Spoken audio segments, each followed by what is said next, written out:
Mic test. In the rain.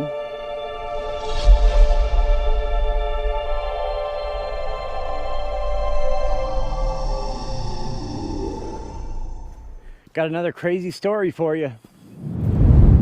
Titusville, the gift that keeps on giving. The weather, it's crazy. I can't take it anymore. Up, down. This is a daily.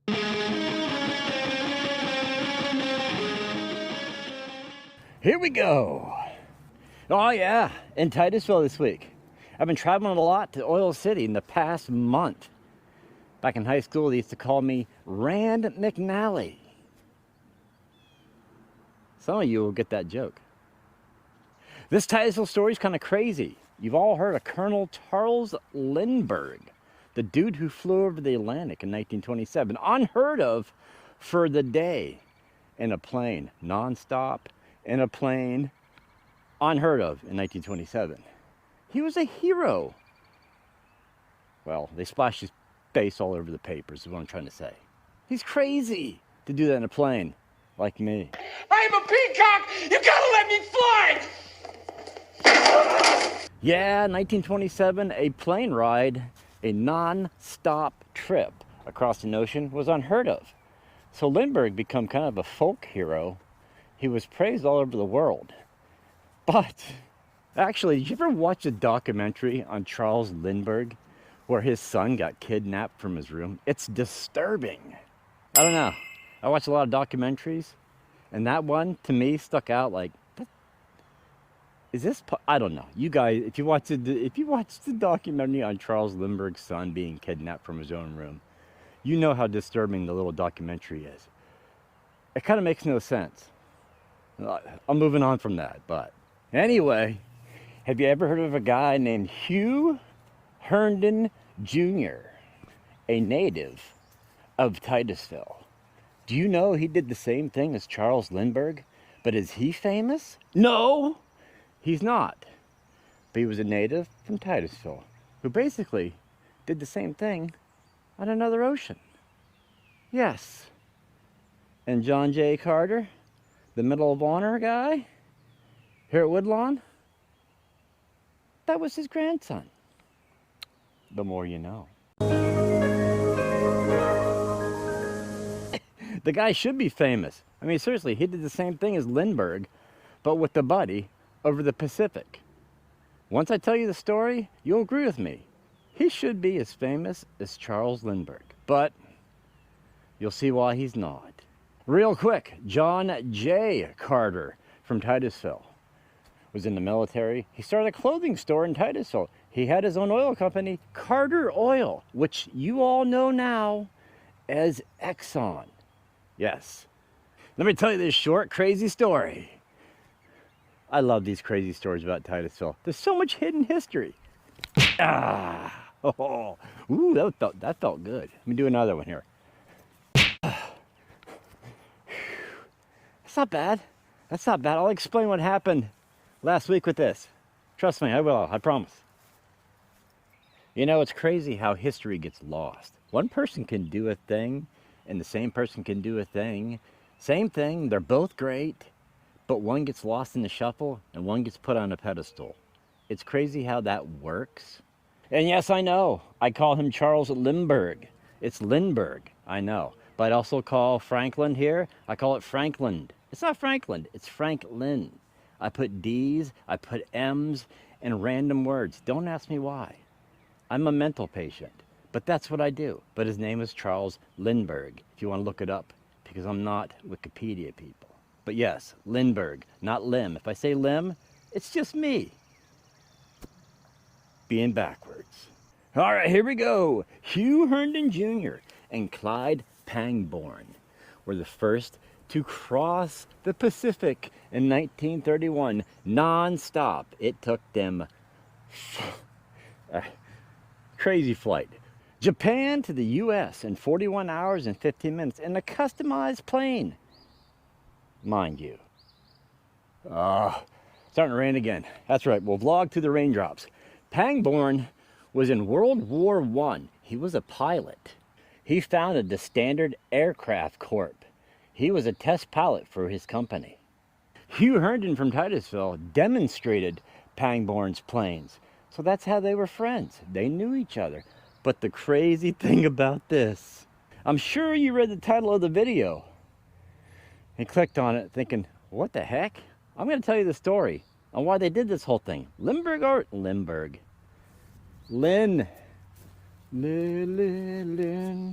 Limburg cheese. That's it.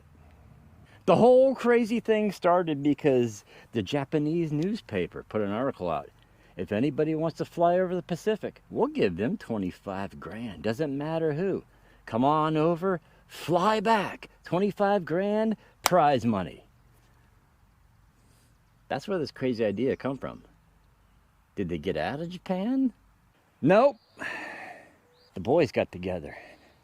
$100,000 into a customized plane with a 930-gallon tank to make the trip from Japan to Washington State. Yeah, but when they got there, the Japanese said, "Oh, what are you doing here? You must be spies from the U.S. government." I am a real American. They said, no, we're here to do the contest you put in the paper.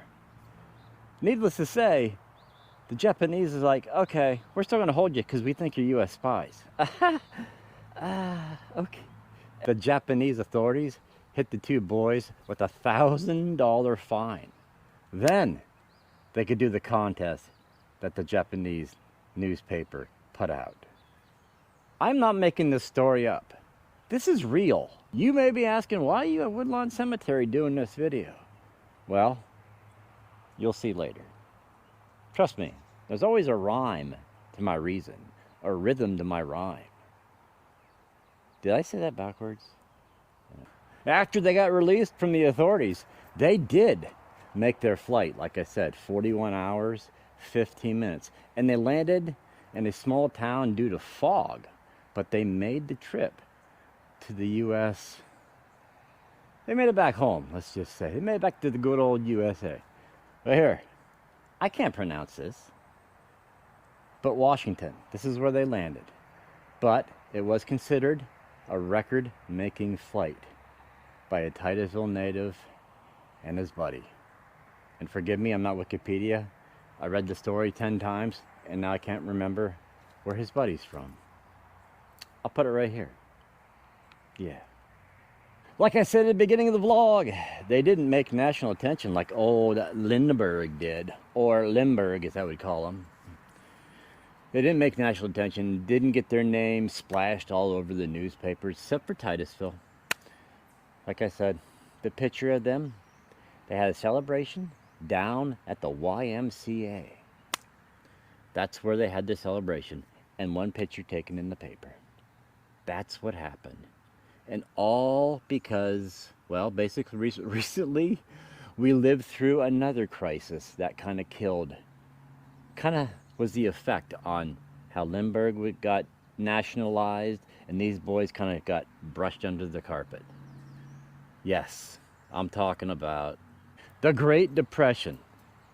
Basically, Lindbergh did his thing before the Great Depression hit. When the boys did their jaunt, it was the Great Depression, so everybody was in bad shape. We just went through the whole thing a couple of years ago with COVID, where people were doing some cool stuff, but it got brushed underneath the rug because COVID was 24-hour news every day. So basically, we kind of lived through the same thing.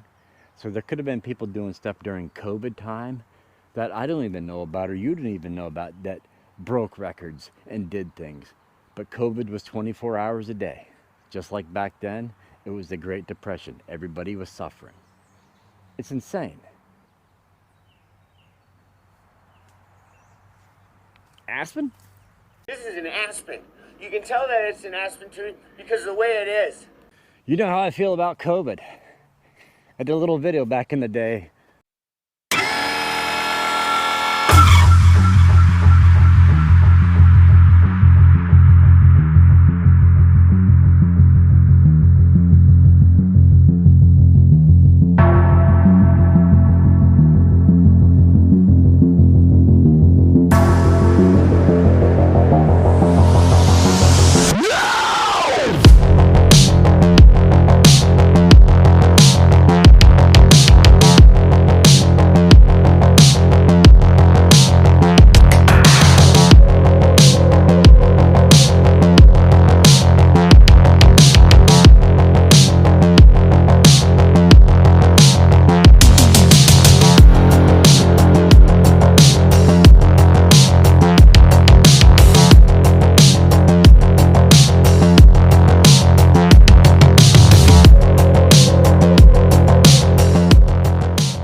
also the two guys flew the very plane that did this little journey. Not little, this huge journey.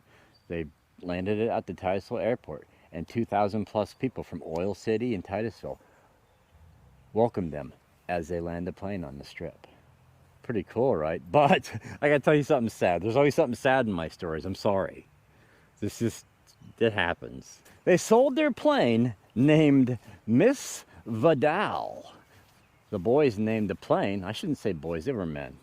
They named the plane Miss Vidal after the Pennsylvania crude oil because, well, Pennsylvania is freaking awesome. But the plane named Miss Vidal, named after Pennsylvania crude oil, a pilot bought it after all the stuff went through. The record got set. A pilot bought it, took off. He was flying over some ocean, story doesn't say. They both got lost at sea, the plane and the pilot. I know, it's crazy, right? But yeah, that was the end of the story for Miss Vidal, the plane that made a record with Herndon and Pangborn in it. If you don't dig history, I don't know what's wrong with you. Come on. So here's the Hugh Herndon Jr., the man who flew over the Pacific. The guy named Clyde Pangborn. Yes. Brushed in the, lost in the archives of history. You all know Lindbergh, though. But yes, two guys. One native from Titusville. Here's his grandpa. And the more facts you know, Mr. Herndon is buried here at Woodlawn Cemetery. Yeah. Yeah, it's been a kind of crazy month for me. Here, there. I don't even know what that means. Here, about a month ago, I went to the doctor because my stomach hurt real bad and I was sick and, you know what I mean? Disgusting. But I thought I had another hernia. Doctor says, you got a hernia. I'm just filling the people in who haven't watched me or missed the past month. You guys know where I'm going with this. Till the end. And he said I had a hernia. I'm like, oh, great. Another hernia operation. Had 3 of them done 8 years ago. Whatever. I'll do it again if it's just one. But, moving on. I waited 2 weeks to get into the doctor, surgeon guy. There was something in there. He don't know what it is. I'm like, oh, jeez. I'm dying. No. I'm not. I just, you know how your brain goes into outer space when people say weird. You know what I'm talking about. But he said, I don't know what it is, but I'm going to have a scan on you and see, because I don't know if it's a hernia, and I don't want to work on you unnecessarily if it's not another hernia. Maybe it's on top of the mesh where I had it repaired 8 years ago. I'm okay, whatever. I go and I do the scan. 2 days later, I get the results. All this trash, the nauseated, I couldn't walk up straight. All this trash that I did, it turned out, can I say severely? Tragically? I can't say tragic, that's not right. I could say severely pulled a muscle in my stomach so bad where it still hurt. I don't know what I did. I have no clue. I mean, I remember lifting stuff up from work. That was pretty heavy. That might have been it. But I just ripped a muscle in my stomach. Gave me all the symptoms. And then the doctor said I had a hernia. One said I didn't have one. He didn't know what it was. Went through the scan. A month process to find out. I just ripped or pulled. I don't know. I'm not a medical person here, people. But I did something in my stomach muscles. And I'm just not allowed to pick up heavy stuff. But, yeah, I will say, better safe than sorry. You know what I'm talking about? I mean, I could just sat home like and bud around and didn't do anything and just went to work and made it worse, or thought maybe there is something wrong with me. So I took care of it. I went to the doctor, find out it's nothing. So, long story short, I'm good. I just can't go, you know, kicks, flips, and splits, you know. I can still punch stuff, though. You know what I mean? Oh, yeah. Oh, yeah, that's back, baby. Peaches come from a can. They were put there by a man in a factory downtown. I had a, boy, what did it do? All week long, geez, it rained all week. And I thought to myself, I'm going to turn right here. I thought to myself, man, oh man, I'm never going to get out and get to do filming.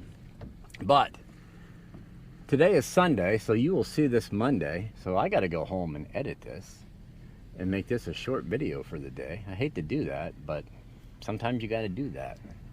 Take a stroll through here. But sometimes, well, you know, when the weather, well, you know, winter sucks, but we got through it. Now we're just getting through the rain season, I think. I hope so. Jeez. But I'm going to end this video for the week. I'll be back next Monday with another crazy story. But those were the days. Those were the days, my friend. When I went to Woodlawn Cemetery, I looked up a record that was broke once in 1927 by Charles Lindbergh. Said it right this time. But, and also, on the other ocean, two guys, one guy from Titusville, the place I call home, made a record too. But it got swept underneath the rug because of the Great Depression. Crazy how history works that way, right? All right, I gotta go to Walmart. I gotta fill up a water jug. I'll see you next. Whoa, groundhog. Huh, I seen him up there earlier. I'll see you next Monday. I'm easily distracted here, people. This is a daily.